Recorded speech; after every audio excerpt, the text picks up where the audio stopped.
Roots, one of you one, let's go. Toko pini mai pe, toko pini mai pe, ontoi holo. Toko pini mai, hei kai, hei kai, hei kai, hei kai,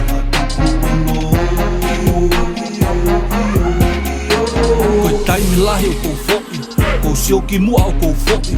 Kau whana ngā malia e foki tala hai be o kou kopi. Whainga tā he kua pau, teke tari be ha o kau be au. Teke tohi pa ke toi la pai ka hei kai be e pe seti e te au. Masi waho ku nima ke fuaki ka kohoku ata mai kou loto ke tu whaki. Turi turi hua mo e toko i turiki kai tau mai ana e lava ke mooni. Lava ke ta tau pe, lava ke whiau. Ha ho loto ke ta taki taha kau. Hiki e tonga ke tumua ke langi lau pe a tala tala atu wai ka whanua hau. Toko pini mai pe, toko pini mai pe, ontoi holo. Toko pini mai, hei kai, hei kai, hei kai, hei kai,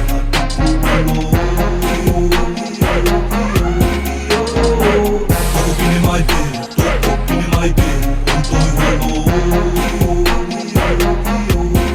Toko pini mai, hei kai, hei kai, hei kai, hei kai,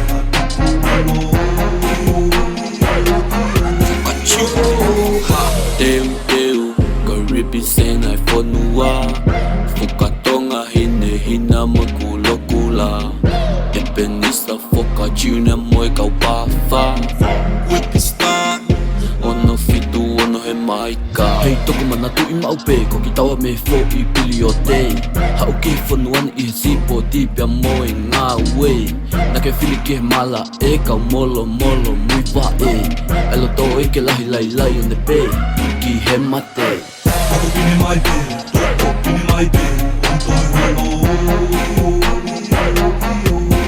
Toko pini mai, hei kai, hei kai, hei kai, hei kai,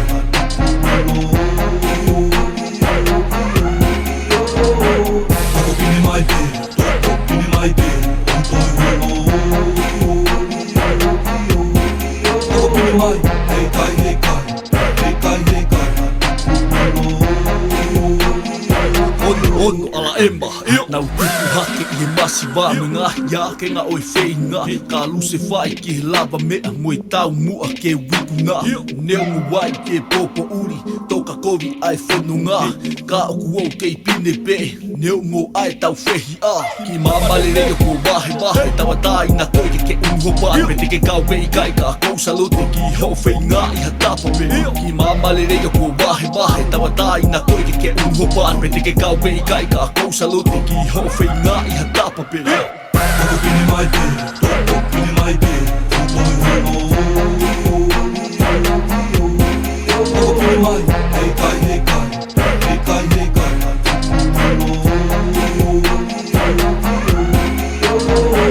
toko pini mai pe, toko pini mai pe, ontoi holo. Toko pini mai, hei kai, hei kai, hei kai, hei kai,